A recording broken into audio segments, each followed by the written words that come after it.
ચાલો બાળકો, કેમ છો બધા? મોજમાં? ઓકે.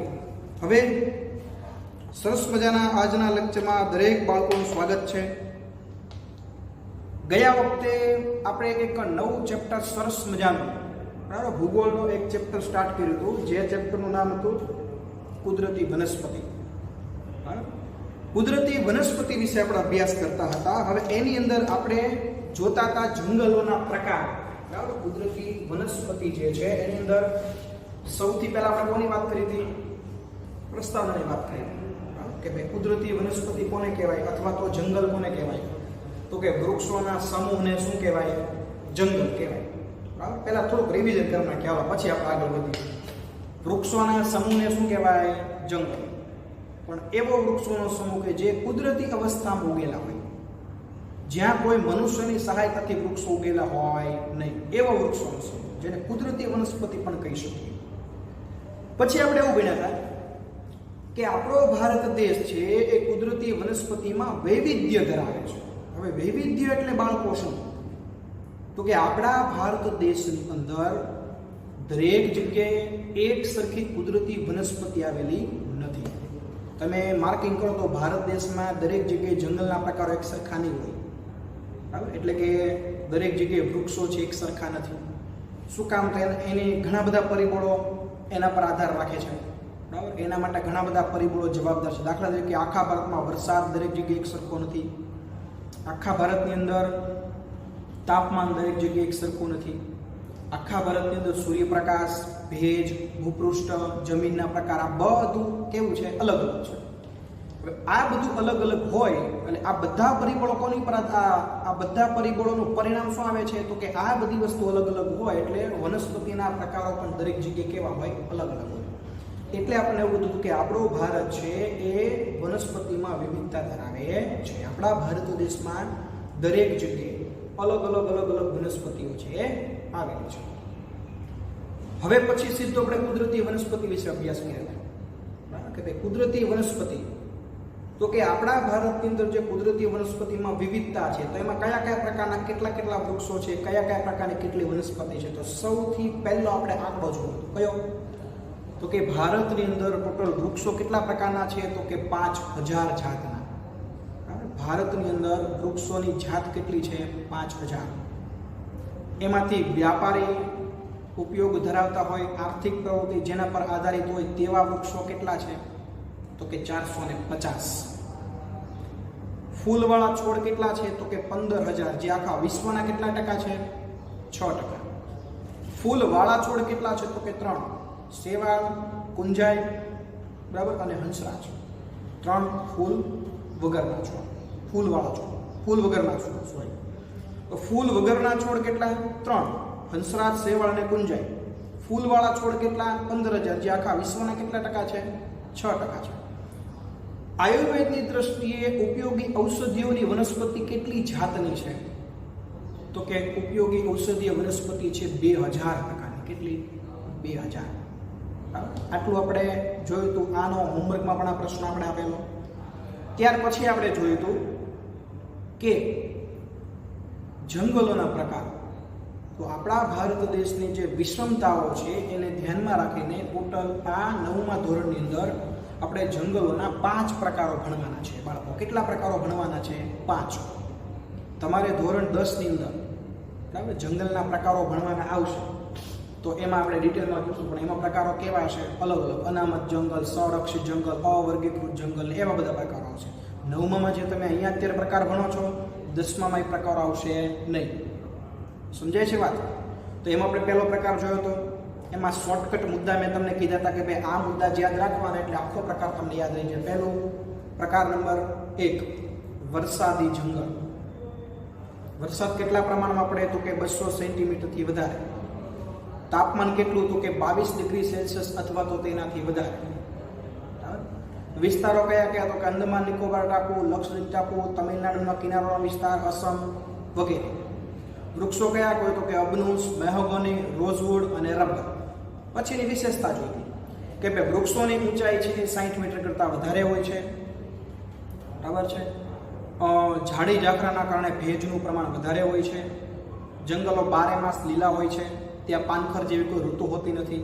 બારે માસ લીલા જંગલો હોવાથી તેને નિત્ય લીલા જંગલો એવું નામ પણ આપવામાં આવેલું છે. તો વિદ્યાર્થી મિત્રો, અહીંયા આગળ આપણે જે પહેલો પ્રકાર જોયો હતો એ પ્રકાર થઈ જાય છે પૂરો, અને ગયા લેક્ચરનું રિવિઝન પણ થઈ જાય છે. હવે આપણે આજે સરસ મજાનો જે બીજો પ્રકાર છે જેનું નામ છે ખરાવ જંગલ. જંગલના પ્રકારો આપણે લખીએ. આપણો ટોપિક શું છે? જંગલના પ્રકારો. ટોપિક આપણે લખશું પહેલા જંગલના પ્રકારો. જંગલના પ્રકારોમાં કેટલામો પ્રકાર આપણે ભણવાનો છે? પ્રકાર નંબર 2 ખરાવ જંગલ. કેટલામો પ્રકાર આપણે ભણશું? પ્રકાર નંબર 2 ખરાવ જંગલ. એટલે આપણે હવે જોશું બીજો પ્રકાર જેનું નામ છે ખરાવ જંગલ. તો હવે આપણે ખરાવ જંગલ વિશે આપણે અભ્યાસ કરવાનો છે. તો સૌથી પહેલા તો ખરાવ જંગલ. જો આમાં તમારે વરસાદ છે ને ઉતરતા ક્રમમાં આવશે. પહેલા પ્રકારમાં 200 થી વધારે, બીજા પ્રકારમાં 70 થી 200 અને ત્રીજા પ્રકારમાં 70 થી ઓછું. ઉતરતા ક્રમ 200 થી વધારે, 70 થી 200, 70 થી ઓછું. આવી રીતે તમારે યાદ રાખવાનું. તો સૌથી પહેલા તો જોઈએ આપણે કે ભાઈ આ પ્રકારના જંગલની અંદર વરસાદનું પ્રમાણ કેટલું છે? તો કે 70 સેન્ટીમીટર થી 200 સેન્ટીમીટર. તાપમાન આમાં તમને ક્યાં આપેલું નથી. વરસાદ પૂરો થાય એટલે સીધો પછી તમારે શું લખવાનું? વિસ્તાર. હવે એકટીમાં તાપમાન નહીં આપે, વિસ્તાર. કે ભાઈ આવા જંગલો જે છે કયા કયા વિસ્તારમાં આવેલા હોય છે. તો આમાં તમારે માત્ર 3 ઉદાહરણ લખવાના. દાખલા તરીકે ઓરિસ્સા, છત્તીસગઢ ને ઝારખંડ. 3 ઉદાહરણ લખવાના.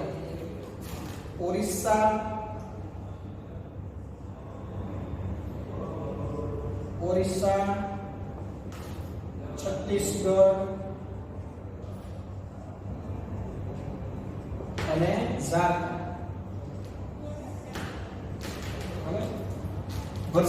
ખરાવ જંગલો કયા કયા વિસ્તારમાં આવેલા છે? તો કે ઓરિસ્સા, છત્તીસગઢ અને ઝારખંડ.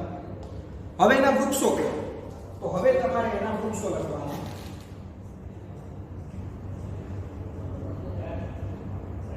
કયા કયા વૃક્ષો ખરાવ જંગલની અંદર થાય છે? તો કે સાગ, સાલ, સીસમ, ચંદન, વાંસ અને ખેર. જો હવે તમારે છે ને આમાં એક પ્રેક્ટિકલ વસ્તુ યાદ રાખવાની. 3 ટનના જોડકા સાગ, સાલ, સીસમ. આ 100 વાળા 3 જોડકા. ચંદન, વાંસ, ખેર. આ એક જોડકું. 6 વૃક્ષોના નામ છે ને બાળકો, તમારે 3 ટનના જોડકા બનાવવાના. સાગ, સાલ, સીસમ, ચંદન, વાંસ, ખેર. સાગ, સાલ, સીસમ, ચંદન, વાંસ, ખેર. આવી રીતે 3 ટનના જોડકા બનાવવાના. 100 વાળા જે વૃક્ષોના નામ છે એ એક સાથે તમારે યાદ રાખવાના. સાગ, સાલ, સીસમ, પછી ચંદન, વાંસ અને ખેર. આવી રીતે બબ્બેના ગ્રુપ બનાવવાના. હવે આ વૃક્ષો જે છે એ વૃક્ષોની વાત પૂરી થઈ ગઈ. હવે આપણે જોઈએ એની વિશેષતાઓ. તો એની વિશેષતાઓ કઈ છે? તો એની વિશેષતાઓ જોઈએ. તો હવે જોશું આપણે એની વિશેષતા. તો વિશેષતા નંબર 1,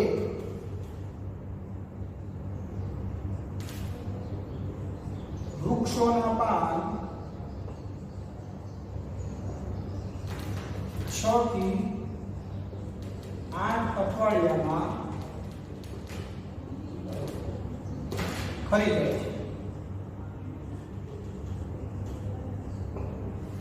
દરેક વૃક્ષોના પાન 6 થી 8 અઠવાડિયામાં શું થાય છે? ખરી જાય છે. પાન ખરવાનો દરેક પ્રજાતિને ચોક્કસ સમય હોય છે. પાન ખરવાનો દરેક પ્રજાતિનો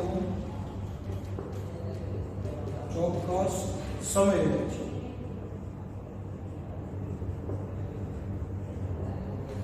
બરાબર?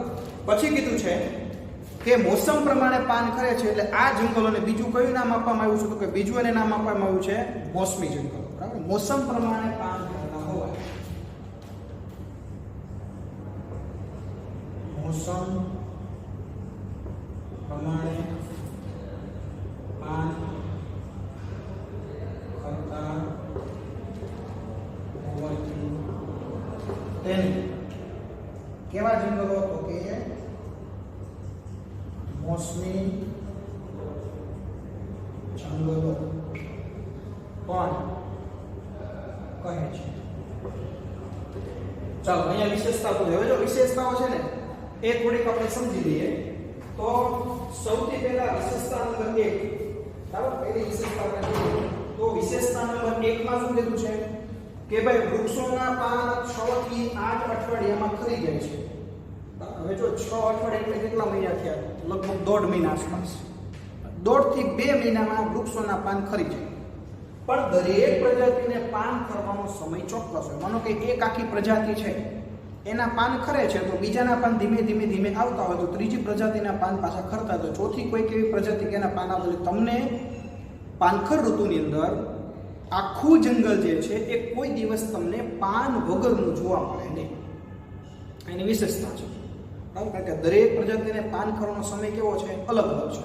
એટલે તમને કોઈ દિવસ આખું જંગલ જે છે એ પાન વગરનું જોવા મળે નહીં. બરાબર, અને મોસમ પ્રમાણે જ પાન ખરે. જ્યારે પાનખર ઋતુ આવે ત્યારે જ પાન ખરે. એટલે આ જંગલોનું બીજું નામ છે મોસમી જંગલ. બરાબર, એની મોસમ આવે ત્યારે જ પાન ખરે. એટલે આ જંગલને બીજા કયા નામે ઓળખવામાં આવે છે? મોસમી જંગલ. ફરીવાર રિવિઝન કરાવું છું મિત્રો.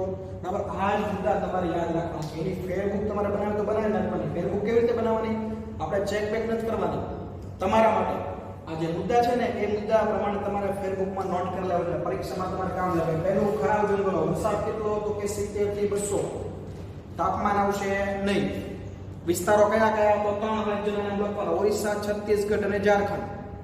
વૃક્ષો કયા કયા? તો એમાં તમારે 3 ની પેર બનાવવાની, જોડકા બનાવવાના. કેટલા જોડકા બનાવવાના? 2. શાક, સાલ, સીસો. 100 વાળા 3. ચંદન, વાંસ, ખેર. બરાબર. પછી એની વિશેષતા કે ભાઈ ખરાબ જંગલના વૃક્ષોના પાન 6 થી 8 અઠવાડિયામાં ખરી જાય છે. બીજી વિશેષતા, દરેક પ્રજાતિને પાન ખરવાનો ચોક્કસ સમય હોય છે. ત્રીજી વિશેષતા, મોસમ પ્રમાણે પાન ખરે છે, એટલે એને મોસમી જંગલ પણ કહે છે. અહીંયા આગળ ખરાબ જંગલ થઈ જાય છે. હવે જોઈએ આપણે પ્રકાર નંબર 3. પ્રકાર નંબર આપણે જોઈએ તો જે પ્રકારનું નામ છે કાંટાળા જંગલ. હવે જોઈએ આપણે કાંટાળા જંગલો.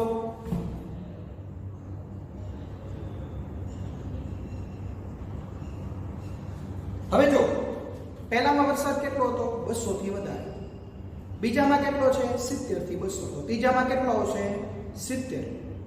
વરસાદ કેટલો હતો? કે 70 સેન્ટીમીટર કરતા પણ ઓછો. એટલે સૌથી પહેલા જોશું આપણે વરસાદ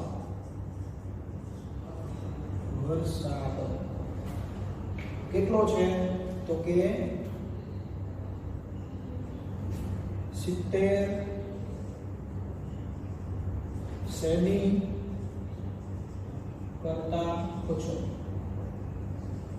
એનો મતલબ શું થાય? વધારેમાં વધારે 70 સેન્ટીમીટર. કાંટાળા જંગલોમાં વરસાદ કેટલો પડે? વધારેમાં વધારે 70 સેન્ટીમીટર પડે. બાકી 70 સેન્ટીમીટર કરતા ઓછો પડે. આપણું રાજસ્થાનનું રણ છે એ કાંટાળી વનસ્પતિ છે. જ્યાં જોઈને કાંટાળી વનસ્પતિ છૂટી છવાઈ જોવા મળે, તો એ કાંટાળા જંગલોમાં આવે. તો અહીંયા તમે જો મિત્રો, વરસાદ છે ને ક્યારેક ક્યારેક તો 10 થી 15 સેન્ટીમીટર જ પડે છે. વાર્ષિક સરેરાશ વરસાદ કેટલો પડે છે? 10 થી 15 સેન્ટીમીટર. આપણા ગુજરાતમાં કચ્છનું નાનું રણ ને કચ્છનું મોટું રણ, તો એ કાંટાળી વનસ્પતિમાંનો સમાવેશ થાય. તો ત્યાં પણ વરસાદ કેટલો પડતો હશે? 70 સેન્ટીમીટર કરતા ઓછો. અહીંયા 10-15 નથી પડતો, એનાથી થોડું વધારે પડે છે, પણ 70 કરતા કેવો પડે છે? ઓછો. એટલે કાંટાળી વનસ્પતિમાં વરસાદ 70 સેન્ટીમીટર કરતા કેવો હોય? ઓછો. હવે તમારે એના વિસ્તાર યાદ રાખવાના.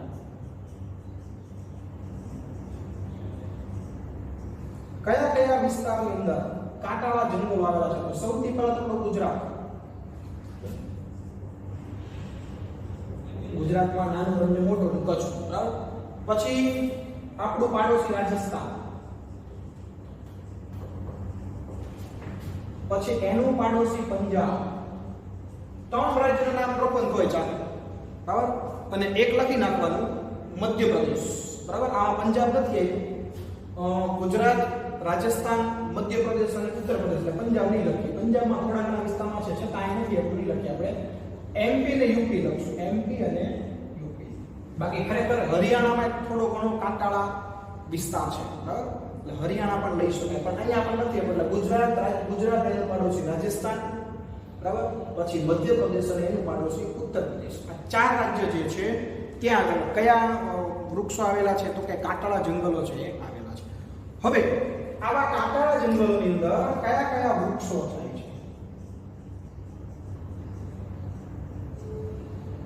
તો હવે જોઈએ આપણે વૃક્ષો. તો કે બાવળ,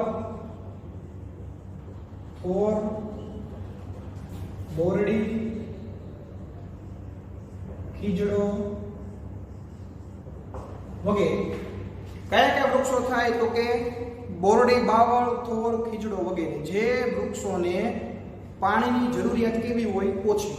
કારણ કે વરસાદ કેવો પડે છે? 70 સેન્ટીમીટર કરતાં પણ ઓછો પડે છે. એટલે અહીંયા એવા વૃક્ષો આવશે કે જે વૃક્ષોને પાણીની જરૂરિયાત કેવી હોય? ઓછી હોય. હવે જોઈએ એની વિશેષતાઓ, કે ભાઈ આ વૃક્ષો છે એની વિશેષતા શું છે? તો જોઈએ એની વિશેષતાઓ જોઈએ આપણે. તો એની વિશેષતાઓ આપણે જોઈએ તો વિશેષતા નંબર 1, વૃક્ષોના મૂળ ઊંડા અને લાંબા ચારે તરફ પાણી માટે ફેલાયેલા હોય છે. મતલબ કે વૃક્ષોના મૂળ ઊંડા અને લાંબા હોય છે. પછીની વિશેષતા કીધી છે કે વૃક્ષોમાં બાષ્પ નિષ્કાશની પ્રક્રિયા ધીમી હોય છે. વૃક્ષના પાન નાના હોય છે, તેથી બાષ્પ નિષ્કાશની પ્રક્રિયા ધીમી હોય છે. અને ત્રીજું, વૃક્ષો છૂટાછવાયા હોય છે. જો હવે આપણે સમજી લઈએ, જો કાંટાળી વનસ્પતિ હોય ને, અથવા તો કાંટાળા જંગલો હોય ને, ત્યાં જે વૃક્ષો હોય અથવા તો નાની નાની વનસ્પતિ હોય, તો એનો જે વૃક્ષ એટલે ખીજડા જેવું વૃક્ષ, બરાબર, બોરડી જેવું વૃક્ષ, મોટા વૃક્ષમાં બાકી થોર ની બધું વનસ્પતિ થાય. એના મૂળ છે ને બહુ ઊંડા હોય અને આમ લાંબા ચારે દિશામાં ફેલાયેલા. શું કામ? પાણી મેળવવા માટે. કારણ કે 70 સેમી માત્ર વરસાદ પડે છે, એટલે એ કાંટાળા જંગલોમાં જે વૃક્ષો કે વનસ્પતિ હોય છે એને સરળતાથી પાણી મળતું નથી. એટલે પાણી મેળવવા માટેના મૂળને છે ને, કારણ કે ઉપર પાણી જ ન હોય ક્યાંય, કારણ કે વરસાદ તો કેવો પડે છે બાળકો? ઓછો પડે છે.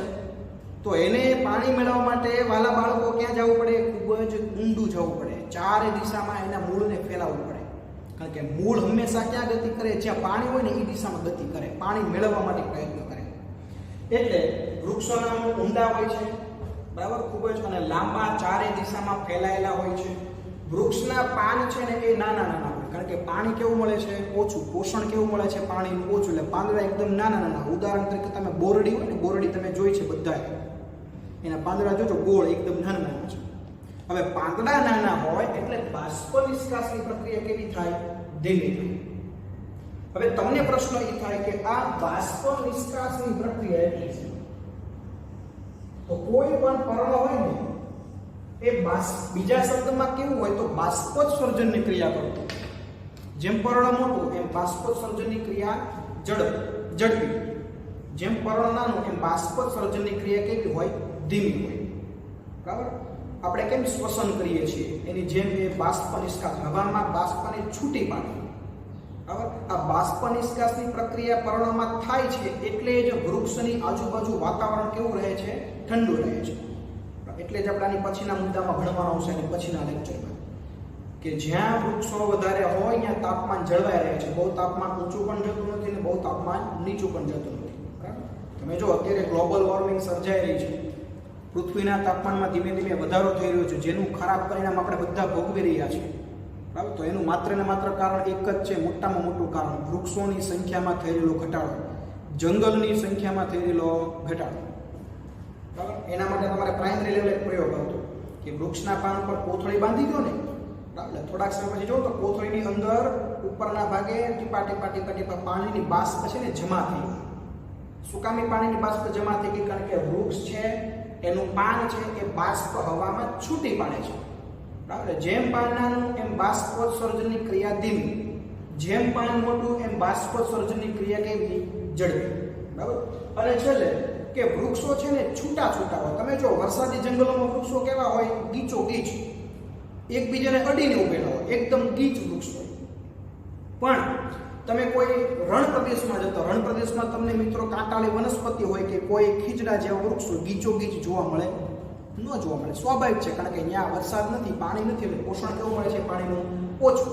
એટલે અહીંયા જ્યાં હોય ત્યાં વનસ્પતિ ઉગી નીકળી હોય નહીં, છૂટાછવાયા વૃક્ષો જોવા મળે. બરાબર? તો અહીંયા આગળ આ જે પ્રકાર છે ત્રીજો, બરાબર, જે પ્રકારનું નામ હતું કાંટાળા જંગલ, ત્રીજો પ્રકાર થઈ ગયો. હવે પ્રકાર નંબર 4, સમશીતોષ્ણ કટિબંધીય જંગલ અને ઘાસનું મેદાન. એટલે હવે જોશું આપણે સમશીતોષ્ણ કટિબંધીય જંગલ. જો આમાં તમારે માત્ર 3 મુદ્દા યાદ રાખવાના છે. બરાબર? એટલે પછીનો પ્રકાર જોઈએ સમશીતોષ્ણ કટિબંધીય જંગલો. મિત્રો આ જે મુદ્દા છે, બરાબર, એનો તમારે સ્ક્રીનશોટ પાડી લેવાનો છે. બરાબર? અને આ મુદ્દા તમારે મેં તમને જે બુક કીધી છે ને બુકમાં લખી નાખવાની છે. બરાબર? અને એ બુકના આધારે તમારે મુદ્દાના આધારે તમે જો અહીંયા કેટલું સરળતાથી આપણે યાદ રાખીએ. તમારી ચોપડીમાં તમે જો ટેક્સ્ટ બુકમાં બધું સળંગ જ આપેલું છે. પણ તમારે શોર્ટકટ મુદ્દા યાદ રાખવાના. લખતી વખતે એવડે તમે પૂરા વાક્ય બોલો, પણ યાદ કઈ રીતે રાખવાનું? શોર્ટકટ મુદ્દા જ કાઢવાના. તો હવે આપણે 2 પ્રકારો ભણીએ. બરાબર? એટલે આપણો જે આ ટોપિક છે એ ટોપિક થઈ જશે પૂરો. બરાબર? જંગલના પ્રકારનો જે ટોપિક છે ટોપિક આપણો થઈ જશે પૂરો. કેટલા પ્રકારો ભણીએ? એટલે 2. બરાબર? એક આપણે સમશીતોષ્ણ કટિબંધીય જંગલ અને ઘાસનું મેદાન એ પ્રકાર ભણીશું, અને છેલ્લે આપણે કિનારાના જે જંગલો છે, બરાબર, જેને ભરતીના જંગલો કહેવાય, એની વિશે આપણે જોઈશું. એટલું ભણીએ એટલે આજનું કામ થઈ જાય આપણું. સાથે સાથે જો શક્ય હોય, બરાબર, આમ તો સાથે સાથે શક્ય ન હોય તો કાંઈ નહીં, સ્ક્રીનશોટ પાડી અને તમે કીધી પ્રમાણે ફોટા પાડી દેજો, પછી એમાંથી મુદ્દા તમારે લખવા.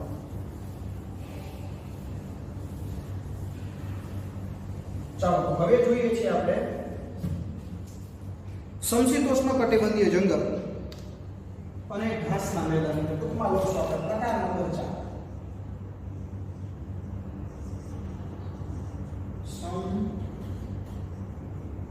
સમશીતોષ્ણ અને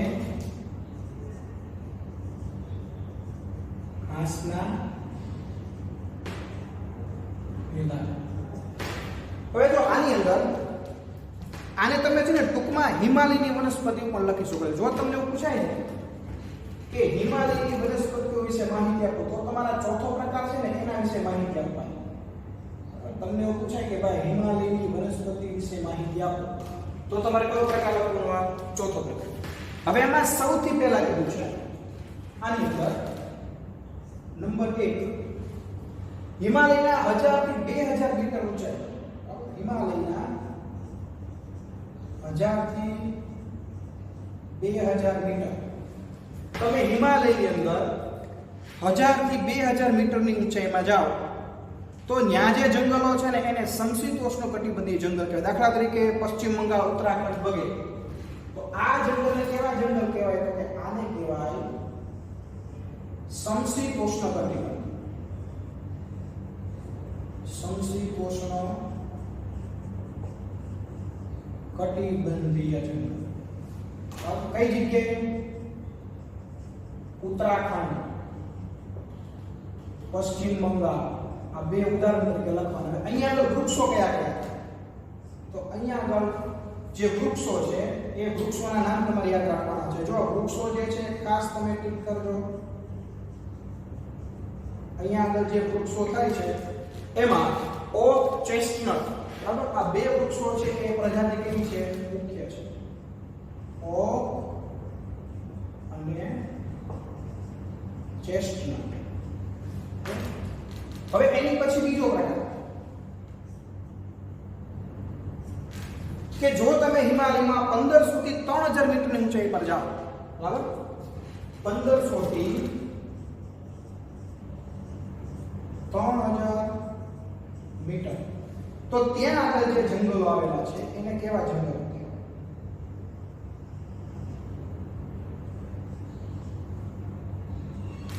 તો અહીંયા આગળ જે જંગલો આવેલા છે એને શંકુદ્રુમ જંગલો કહેવાય, બરાબર? હિમાલયના દક્ષિણ અને પૂર્વ ઢોળાવમાં આને જંગલો કેવા કહેવાય? તો કે શંકુદ્રુમ જંગલો. હવે આ શંકુદ્રુમ જંગલો છે એ હિમાલયના ઊંચાઈવાળા વિસ્તારમાં થાય. તો યાદ રાખવું પડે, હિમાલયના ઊંચાઈવાળા વિસ્તાર, ઊંચાઈવાળો વિસ્તાર. તો અહીંયા આગળ વૃક્ષો કયા કયા છે? હવે તમારે વૃક્ષોના નામ યાદ રાખવાના કે ભાઈ શંકુદ્રુમ જંગલો છે તો ત્યાં કયા કયા વૃક્ષો તમને જોવા મળે છે? તો પાઇન, દેવદાર, સિલ્વર ફર, સ્પ્રુસ, બરાબર? પાઇન, દેવદાર, સિલ્વર ફર અને સ્પ્રુસ. હવે તમે હિમાલયની અંદર અહીંયા આગળ બે ઢગલો આવશે અને અહીંયા આગળ આવશે તો હિમાલય તમે 3600 મીટરથી ઊંચાઈ પર જાઓ, 3600 મીટરથી વધુ અથવા તો 3600 મીટર, તો ત્યાં આગળ જે જંગલો છે એ જંગલો છે એને કેવા જંગલો કહેવાય? તો કે અલ્પાઇન વનસ્પતિ અથવા તો ટુન્ડ્ર. હવે જો એક વસ્તુ છે ને અહીંયા સાથે સાથે તમારે લખી નાખવાની, બરાબર? આ શંકુદ્રુમ જંગલો છે ને એની વિશેષતા તમારે પહેલા લખી નાખવાની, બરાબર? તમારી ચોપડીમાં છેલ્લે આપી છે પણ આપણે એની વિશેષતા લખી નાખીએ કે આ શંકુદ્રુમ જંગલો છે એની વિશેષતા કઈ કઈ છે.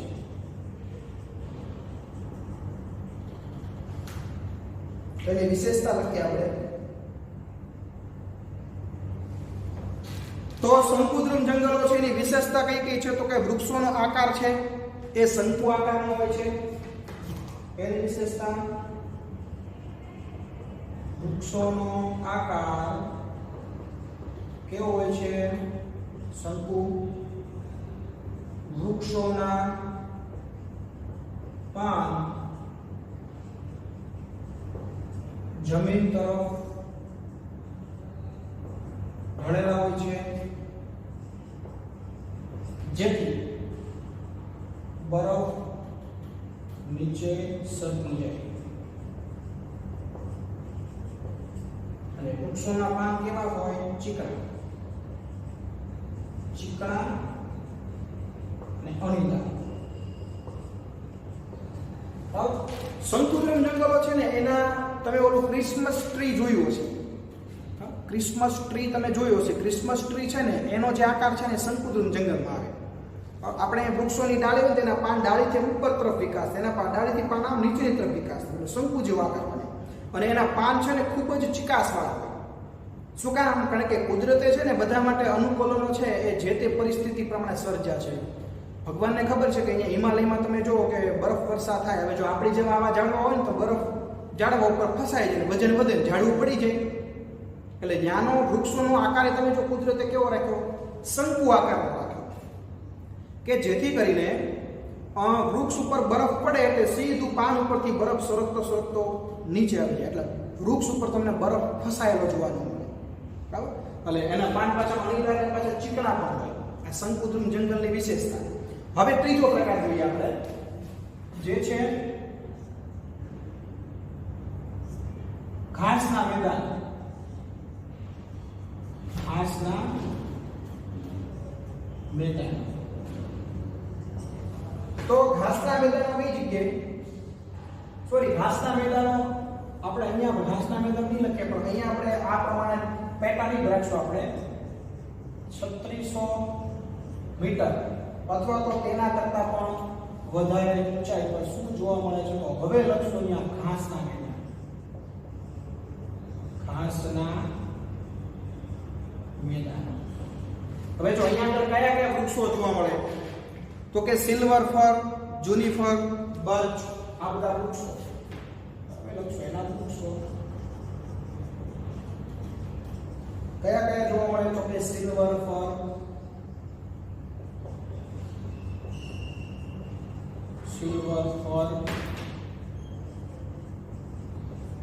જુનિફર અને બર્ચ. બરાબર? તો અહીંયા આગળ ચોથો પ્રકાર કયો? ચોથા પ્રકારની અંદર તમારે પેટા પ્રકાર કેટલા સમજાવવાના? 3. પહેલા 1000 થી 2000 મીટર તો કે સમશીતોષ્ણ કટિબંધીય જંગલ, ઉત્તરાખંડ, પશ્ચિમ બંગાળ વગેરે વિસ્તારનો લોકો તોય ચાલશે. કયા કયા વૃક્ષો? તો કે ઓક અને ચેસ્ટનટ. પછી બીજું 15 સુધી તમે 3000 મીટરની ઊંચાઈ પર જાઓ તો ત્યાં સંકુદ્રમ જંગલ આવે. બરાબર? હિમાલયના ઊંચા વિસ્તારમાં આવી સંકુદ્રમ જંગલના વૃક્ષો કયા? પાઇન, દેવદાર, સિલ્વર ફર, સ્પ્રુસ વગેરે. પછી વિશેષતા સમજવાની કે ભાઈ વૃક્ષનો આકાર શંકુ જેવો હોય છે, વૃક્ષના પાન છે એ ઢળકતા હોય છે, ચીકાશવાળા અને અણીદાર હોય છે, જેથી બરફ પડે એટલે તરત જમીન ઉપર સરકી નીચે પડે છે. બરાબર? અને છેલ્લી વિશેષતા પાન ચીકણા અને અણીદાર હોય છે. વિશેષતા લોકો પછી ત્રીજો પ્રકાર 3600 થી ઊંચે તમે જાઓ તો ત્યાં તમને સંપૂર્ણપણે શું જોવા મળે? તો કે ઘાસનું મેદાન જોવા મળે છે. કયા કયા વૃક્ષો? તો કે સિલ્વર ફર, જુનિફર, આ બધી વનસ્પતિ છે. ઘાસ જેવી નાની નાની શું છે? વનસ્પતિ. મોટા મોટા વૃક્ષોના નામ નથી. આ માત્ર શેના નામ છે? વનસ્પતિના નામ. તો અહીંયા આપણે ચોથો પ્રકાર થઈ ગયો. હવે પાંચમો પ્રકાર છે જેનું નામ છે ભરતીના જંગલો. ભરતીના જંગલો જે તમને કાં તો નદી કિનારે જોવા મળે અથવા તો તમને જોવા મળે દરિયા કિનારે. હવે આપણે જોશું ભરતીના જંગલો. બરાબર? તો ભરતીના જંગલો ક્યાં જોવા મળે? કાં તો દરિયા કિનારેની ભરતી છે ત્યાં આગળ તમને જોવા મળે અથવા તો તમને જોવા મળે નદી કિનારે. આને તમે છે ને બીજા શબ્દમાં મેનગ્રુવ કહી શકો. મેનગ્રુવ વનસ્પતિ આવું તમે ઘણીવાર સાંભળ્યું છે. તો નદી કિનારે, મુખ્ય ત્રિકોણ પ્રદેશમાં અથવા દરિયા કિનારે. બરાબર? સૌથી પહેલા તો એનો વિસ્તાર વરસાદમાં કાંઈ ન હોય. સીધું વિસ્તાર અને વૃક્ષો બે જાય. વિસ્તારમાં જો પર્ટિક્યુલર તમને કોઈ રાજ્યના નામ નથી આપ્યા. દરિયા કિનારે અથવા તો નદીના મુખ્ય ત્રિકોણ પ્રદેશ. અને ટૂંકમાં કહીએ તો કાં તો દરિયાના કિનારે જોવા અથવા તો નદીના કિનારે. એટલે જેને ભરતીના જંગલો એવું શું આપ્યું છે? નામ આપ્યું છે. ઘણી જગ્યાએ તમે જો ગુજરાતમાં ઘણી જગ્યાએ નદીના કિનારે કાદવ કીચડવાળો પ્રદેશ છે જેને દલદલનો પ્રદેશ કહેવાય. તો એ દલદલનો પ્રદેશ જે છે એમાં પણ તમને આવા ભરતીના જંગલો જોવા મળે છે. બરાબર? હવે એના વૃક્ષો કયા કયા છે? સીધું હવે આપણે યાદ રાખવાનું છે વૃક્ષો. તો વૃક્ષોની અંદર તમારે લખવાનું સુંદરી અને ચેર. આપણે સુંદરી નામના વૃક્ષનો ઉલ્લેખ આગળ આવી ગયો. યાદ કરો ક્યાં આવ્યો હતો? આપણે એવું ભણી ગયા હતા કે ભાઈ ગંગા નદી જે છે એનો મુખ્ય ત્રિકોણ પ્રદેશ છે એ સુંદરવનના નામે ઓળખાય છે. એવું આપણે આગળ ભણી ગયા. ગંગા નદીનો મુખ્ય ત્રિકોણ પ્રદેશ છે કયા નામે ઓળખાય છે? સુંદરવન. શું કામ એનું નામ સુંદરવન આપ્યું? તો કે ત્યાં આગળ એક સુંદરી નામના વૃક્ષો થાય છે. શું થાય છે? સુંદરી નામના વૃક્ષો. સુંદરી નામના વૃક્ષો છે એ હોડી બનાવવા ઉપયોગી છે, કારણ કે એ વૃક્ષોનું લાકડું મજબૂત હોય. તડકો અને પાણી આ બંને પરિબળો સામે ટક્કર ઝીલી શકે છે. સુંદરી નામનું વૃક્ષ થાય. સુંદરી નામનું વૃક્ષ તમે જો ગંગા નદીના કિનારે થાય છે. બરાબર? એનો જે દલદલવાળો વિસ્તાર છે ને કાદવ, ત્યાં આગળ થાય છે. એટલે એ કયા જંગલમાં આવે? એ આખું જંગલ છે કયા પ્રકારમાં આવે? તો કે મેંગ્રોવ વનસ્પતિમાં આવે અથવા તો દરિયા કિનારાની વનસ્પતિ અંદરનો સમાવેશ થાય છે. તો અહીંયા આગળ આ જંગલના 5 પ્રકારો થઈ ગયા. બાળકો ફરીવાર તમને કહી દઉં. બરાબર? નાના વાલા વિદ્યાર્થીઓ કે આ જંગલના જે પ્રકારો છે તે મોસ્ટ આઈએમપી મુદ્દો છે. તમારે જંગલના પ્રકારો તૈયાર કરવાના છે, પરંતુ પેરેગ્રાફ પ્રમાણે ચોપડીમાં પણ ગોખવાનું નથી. માત્ર આ મુદ્દા યાદ રાખવાના. 5 પ્રકારોના તમે આટલા મુદ્દા યાદ રાખો એટલે જંગલના પ્રકારો થઈ જાય ક્લિયર. હવે એક મોસ્ટ આઈએમપી ટૂંક નોંધ આપણે જંગલ પેદાશ અથવા તો જંગલની ઉપયોગિતા. એક મોસ્ટ ટાઈમ આપણે ટૂંક નોંધ ભણીએ છીએ જંગલ પેદાશ અથવા તો જંગલોની ઉપયોગિતા. મિત્રો ટેસ્ટ હોય અને જો હું પેપર કાઢું અને જો આ ચેપ્ટર હોય તો 100% જંગલોની ઉપયોગિતા કે જંગલ પેદાશ જે ટૂંકમાં છે એ પૂછું અને પૂછું છું. પરીક્ષા હોય બરાબર, સેમ 2 નો પેપર હોય કે વાર્ષિક પેપર હોય, જો આ ચેપ્ટર એમાં હોય તો પણ હું ટૂંકમાં પૂછું છું. એટલે એનો મતલબ તમે સમજી ગયા છો કે આ ટૂંકમાં આપણા માટે અગત્યની છે. એટલે આપણે જ્યારે આ ચેપ્ટર હશે બરાબર અને આ ટોપિક હશે તો આ ટૂંકમાં 100% આપણે પૂછશું.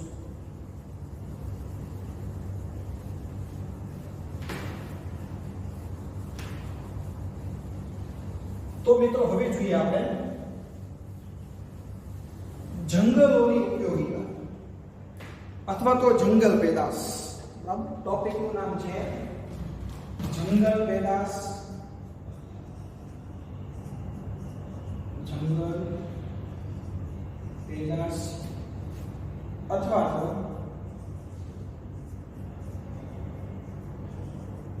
જંગલોની ઉપયોગિતા.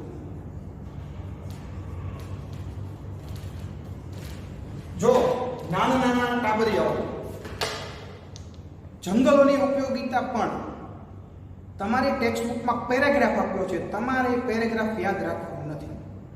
હું તમને આ જંગલોની ઉપયોગિતા છે ને એ તમને હું મુદ્દા પાડીને એનું ડિવાઈડ હું તમને હમણાં આખી ટ્રીક શીખવાડીશ કેમ યાદ રાખો. આ પ્રમાણે યાદ રાખો એટલે લગભગ હું માનું છું ત્યાં સુધી 50% ટૂંકમાં તમારે અહીંયા બાકી થઈ જાય.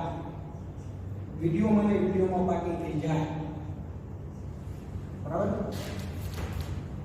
જંગલો આપણી માનવ જાતને અનેક રીતે ઉપયોગી છે. સૌથી પહેલા તો ઇમારતી લાકડું. એટલે સૌથી પહેલા તમારે યાદ રાખવાનું છે ઇમારતી લાકડું. મુદ્દા નંબર 1 ઇમારતી લાકડું. તો સૌથી પહેલા ઇમારતી લાકડુમાં કયા કયા વૃક્ષો ઉપયોગી છે? તો કે સાલ અને સીસમ. તેમાં શેમાં ઉપયોગી છે? તો કે ફર્નિચર. આ ઇમારતી લાકડું છે. સાગ, સાલ, સીસમ છે એ ઇમારતી લાકડું છે. ફર્નિચર બનાવવા માટેનો શું થાય છે? ઉપયોગ છે. પછી તમારે યાદ રાખવાનું છે સુંદરી નામનું વૃક્ષ. કયું વૃક્ષ યાદ રાખવાનું છે?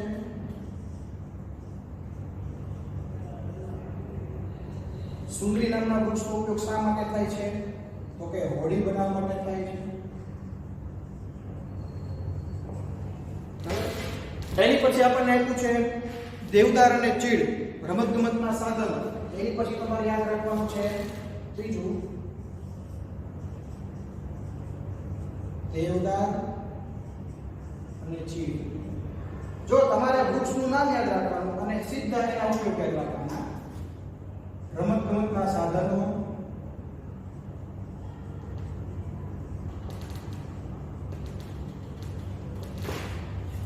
ચા અને દવાના પેકિંગની પેટી વગેરે. અને એક મુદ્દો તમારે આ ચીડના વૃક્ષોથી યાદ રાખવાનો. ચીડના વૃક્ષના રસમાંથી ટર્પેન્ટાઇન બને છે બનાવવામાં. સૌથી પહેલા તમારે ઇમારતી લાકડું, સાગ, સાલ ની સીસમ. આ લાકડું મજબૂત છે બરાબર, એટલે ઇમારતની અંદર એનો ઉપયોગ થાય છે, ફર્નિચરમાં વગેરે. પછી સુંદરી નામનું વૃક્ષ છે એ પણ મજબૂત છે. પાણી અને એને વાતાવરણ, સૂર્યપ્રકાશ એની અસર ઓછી થાય છે એટલે એમાંથી હોડી બનાવવામાં આવે છે. ઇમારતી લાકડું, સુંદરી, પછી દેવદાર અને ચીડ. તો એમાંથી રમતગમતના, કારણ કે આ લાકડું છે ને પોચું છે. રમતગમતના સાધનો, ચા અને દવાના પેકિંગની પેટી. પછી હજી આમાંથી એક દિવાસળી પણ બને. બરાબર, દિવાસળી. તમે જો દિવાસળી હોય પોચી હોય, દિવાસળીમાં નખ બેસાડો તો નખ બેસી જાય. એકદમ એનું લાકડું કેવું હોય? પોચું હોય. બરાબર. અને ચીડના રસનો એક સ્પેશિયલ ઉપયોગ યાદ રાખો, ટર્પેન્ટાઇન. હવે બાળકો ટર્પેન્ટાઇનનો ઉપયોગ શું થાય? તો તમે ઘણીવાર રંગકામ કરતા જોયા હશે. બરાબર, તો જ્યાં આગળ રંગકામ થતું હોય તો રંગકામમાં એક પીળા રંગનું પ્રવાહી પાણી એ લોકો ઉપયોગમાં લે છે. જે રંગની અંદર નાખે એટલે રંગ પાતળો થઈ જાય અને હાથ રંગવાળા બગડી આવે ને પાકો કલર ઓઇલ પેન્ટ, તો એનાથી ટર્પેન્ટાઇનથી તમે હાથ ધો એટલે હાથ એકદમ ક્લીન થઈ જાય. તો એક પ્રકારનો પ્રવાહી છે. એ પ્રવાહી બનાવવા માટે, ટર્પેન્ટાઇન બનાવવા માટે કોનો ઉપયોગ થાય? ચીડ નામના વૃક્ષનો રસનો ઉપયોગ થાય. પછી તમારે મિત્રો યાદ રાખવાનું વૃક્ષ નંબર 4 ચંદન. શું બને તો કે સૌંદર્યવર્ધક વસ્તુ, સુગંધીદાર સુખડ મેળવવામાં આવે છે અને સૌંદર્યવર્ધક ચીજ વસ્તુઓ, કોસ્મેટિક વસ્તુઓ બધું બનાવવામાં આવે એ ચંદનમાંથી. ચંદનના ઝાડની તમે જો કેટલી બધી કિંમત છે, બરાબર. ચંદનનું જે વૃક્ષ છે ખૂબ જ કિંમતી છે. ચંદનમાંથી સૌંદર્યવર્ધક વસ્તુઓ, ટૂંકમાં ઉદ્યોગો માટેનો કાચો માલ ચંદનમાંથી મળે. એની પછી વાંસ. 5મા નંબર ઉપર તમારે લાકડું યાદ રાખવાનું છે. વૃક્ષ યાદ રાખવાની વાંસ. ટોપલા, ટોપલી, કાગળ, રેયોન, રમકડા અને ગૃહ સુશોભનની વસ્તુ.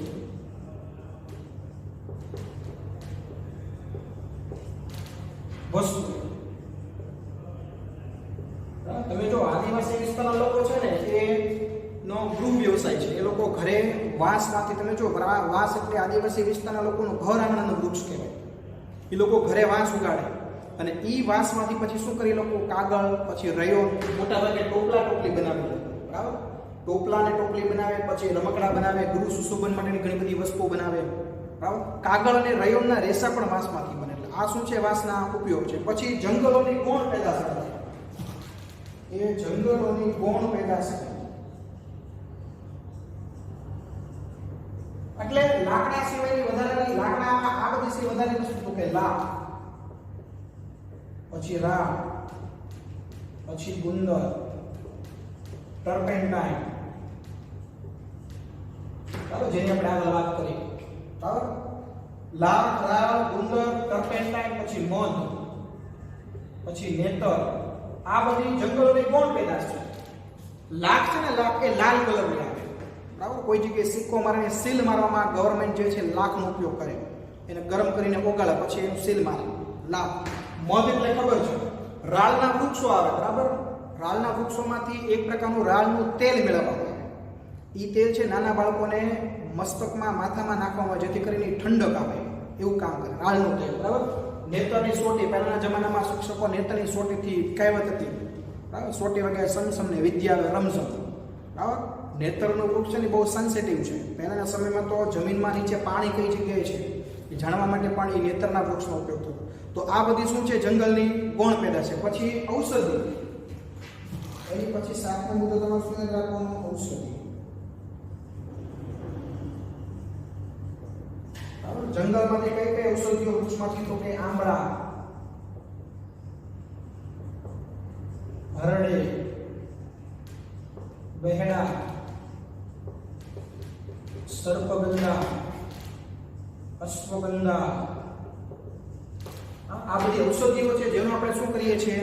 ઉપયોગ કરીએ છીએ. કોઈને કોઈ રોગના ઈલાજમાં બધી ઔષધિનો શું કરીએ છીએ? ઉપયોગ કરીએ છીએ. આ બધી ઔષધિઓ છે, એ બધી ઔષધિઓ છે એ પણ આપણને કેવી છે? ઉપયોગી છે. તો અહીંયા આગળ આ જંગલોની ઉપયોગિતા થઈ ગઈ. જો ફરીવાર આ 7 મુદ્દા તમારે આ એક બ્લેક અક્ષરે લખેલું છે ને એ તમે પાકું કરો. આ ઓટોમેટિક તમને યાદ આવી જાય. તમને પૂછે ઇમારતી લાકડું, તમને તરત માઇન્ડ આવી જાય. શાક, શીશમ, ફર્નિચર. સુંદરી નામનું લાકડું પાકું કર્યું તો તરત યાદ આવી જાય. વૃક્ષ હોડી બનાવવા માટે. દેવદારને ચીડ પાકું કર્યું તો તરત યાદ આવી જાય ઉપયોગો કે ભાઈ દેવદારના ચીડ તો કે ભાઈ એમાંથી રમતગમતના સાધનો, ચા અને દવાના પેકિંગની પેટી, દિવાસળી વગેરે, અને ચીડના વૃક્ષોના રસમાંથી ટર્પેન્ટાઇન બને. ચંદન તો તરત સામે યાદ આવી જાય કે ભાઈ સૌંદર્યવર્ધક વસ્તુઓ. વાંસ તો એમાં તરત સામે યાદ આવી જાય. ટોપલા, ટોપલી, કાગળ, રેયોન, ગૃહ સુશોભન માટેની વસ્તુ વગેરે. ગૌણ પેદાશ કીધું કે લાખ, રાળ, ગુંદર, ટર્પેન્ટાઇન, મધ, નેતર વગેરે. અને ઔષધિઓનું મોઢે લખી શકો. એટલે આ તમે બ્લેક છે પાકું કરો. ઇમારતી લાકડું પહેલો, સુંદરી, વાંસ, પછી દેવદાર અને ચીડ, ગૌણ પેદાશ, ઔષધિઓ, ક્રમાંડાવાળા ચાલે. આ બ્લેક અક્ષરે જે મુદ્દા લખેલા છે એ માત્ર પાકા. હવે જો તમને એક નીચે કોષ્ટક આપેલું છે, એ કોષ્ટક જે છે એ કોષ્ટક તમારે યાદ રાખવાનું છે. કે વનસ્પતિ દાખલા તરીકે આપણે લખ્યું કે ઘણી બધી વનસ્પતિઓ છે એ ઔષધિમાં ઉપયોગી છે. તો તમને જો નીચે કોષ્ટક આપેલું છે કે ભાઈ કઈ કઈ વનસ્પતિ કયા કયા રોગના ઈલાજ માટે ઉપયોગી છે. તો આ કોષ્ટક જે છે એ તમે તૈયાર કરી નાખજો. ઓબ્જેક્ટિવમાં તમને પૂછાય કે ભાઈ લોહીના ઊંચા દબાણના રોગ માટે કઈ વનસ્પતિનો ઉપયોગ થાય છે, તો જવાબ શું લખવાનો? સર્પગંધા. જીવાણુ પ્રતિરોધક તરીકે શેનો ઉપયોગ થાય છે, તો જવાબમાં શું લખવાનું? લીમડો. શરદી ઉધરસ કે તાવ આવ્યો હોય તો એના માટે કઈ વનસ્પતિનો આયુર્વેદનો ઉપયોગ થાય છે, તો જવાબમાં શું લખવાનું? તુલસી. હૃદય રોગની સારવારમાં કઈ વનસ્પતિનો ઉપયોગ થાય છે, તો જવાબમાં શું લખવાનું? અર્જુન સાધન. બરાબર. વાત કે કફ હોય તો એના માટે તો કે બીલી. મધુપ્રેમ એટલે કે ડાયાબિટીસ હોય, સાંધાનો દુખાવો હોય એના માટે ગળો. કબજિયાત હોય, વાળ અંગેની કોઈ સમસ્યા હોય એના માટે હરડે. વાયુ અને પિત્તને દૂર કરવા માટે આમળા. અને ચામડી કે દાંતના કોઈ રોગ હોય તેના માટેનું વનસ્પતિ છે કરંજ. આ કોષ્ટક જે છે એ તમારે તૈયાર કરવાનું રહેશે. બરાબર. તો અહીંયા આગળ આ જંગલ પેદાશ થઈ જાય છે. ફરી વાર એક રિવિઝન કરાવો. સૌથી પહેલો મુદ્દો ઇમારતી લાકડું, શાક, શીશમ, ફર્નિચર. બીજો મુદ્દો સુંદરી, ઘોડી બનાવવા માટે. ત્રીજો મુદ્દો કયો? તો કે દેવદાર અને ચીડ. ઉપયોગો તો કે ચાર દવાની પેટી, રમતગમતના સાધનો, દિવાસળી, ચીડના રસમાંથી ટરપેન્ટ. ચોથું ચંદન તો કે સૌંદર્યવર્ધક વસ્તુ. પાંચમું વાંસ તો કે ટોપલા, ટોપલી, કાગળ, રેણ, રમકડા, કૃષિ સુગંધ વગેરે. છઠ્ઠું ગૌણ પેદાશ, લાકડા, મધ, ગુંદર, ટર્પેન્ટાઇન, નેતર વગેરે. સાતમું ઔષધિઓ, આંબળા, બરણા, હરડે વગેરે. આ 7 મુદ્દા યાદ રાખવાના. આ પ્રશ્ન તમને 4 માર્ક્સની અંદર પૂછાય. ટોટલ 8 મુદ્દા લખવાના હોય. એટલે એક મુદ્દો તમારે વધારાનો લખી નાખવાનો કોઈ પણ કે ભાઈ જંગલો છે દાખલા તરીકે, તો જે જંગલ વિસ્તારના લોકો છે એના માટે શું પૂરી પાડે છે? આજીવિકા. તો આ 8મો મુદ્દો તમે લખીશું કે જંગલ છે બરાબર એ વનવાસી લોકો માટે આજીવિકા પૂરી પાડે છે. વનવાસી જે લોકો છે એના માટે શું પૂરું પાડે છે? આજીવિકા. આજીવિકા એટલે રોજીરોટી. જંગલમાં રહેતા લોકો છે તમે જો રોજીરોટી માટે એનો જે વ્યવસાય છે ને એની જે આર્થિક પ્રવૃત્તિ છે કોઈકની કોઈક રીતે જંગલ સાથે સંકળાયેલી રહે છે. એટલે એને આજીવિકા જે છે પૂરી પાડે છે. તો અહીંયા આગળ જંગલના પ્રકારો થઈ જાય છે પૂરા. અને આજનો લેક્ચર પણ આપણો પૂરો. હવે એક જ લેક્ચરમાં આપણે આવતા લેક્ચરમાં ચેપ્ટર પૂરું કરી નાખશું. જંગલનો પર્યાવરણની દ્રષ્ટિએ ઉપયોગી, વન સંરક્ષણના ઉપાયો અને જંગલ જતનના ઉપાય. 3 મુદ્દા બાકી છે. 3 મુદ્દા આવતા લેક્ચરમાં ફટાફટ પૂરા. એટલે ફટાફટ આવતા લેક્ચરમાં ચેપ્ટર. હોમવર્ક આજનું નોટ કરો. બરાબર. હોમવર્ક જે છે બરાબર એક તો ટૂંકમાં લખો જંગલની ઉપયોગિતા. ટૂંકનોંધ લખો. બરાબર. જંગલની ઉપયોગિતા. આ ટૂંકમાં તમારે છે ને કે આ મુદ્દા પર લખવાના અને જંગલના પ્રકારો લખવાના છે. હવે જંગલના પ્રકારો કયા કયા લખવાના છે? તો એક તો તમારે ખરાબ જંગલ,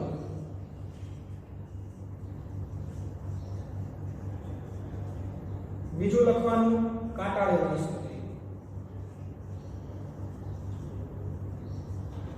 આ 2 પ્રકારો જંગલ લખવાના. ખરાબ જંગલ અને કાંટાળી વનસ્પતિ 2 પ્રકારો. પણ કઈ રીતે? મેં જે મુદ્દા પાડીને તમને સમજાવ્યું છે એ રીતે તમારે લખવાનું છે. બરાબર. તો અહીંયા આગળ આજનો લેક્ચર પૂરો થાય છે. બાય. આવજો. સરસ મજાની રીતે હોમવર્ક કરજો અને નોટ કરી નાખજો. હોમવર્ક બોર્ડ પર થોડાક સેકન્ડ રાખો છો. બરાબર. ઓકે.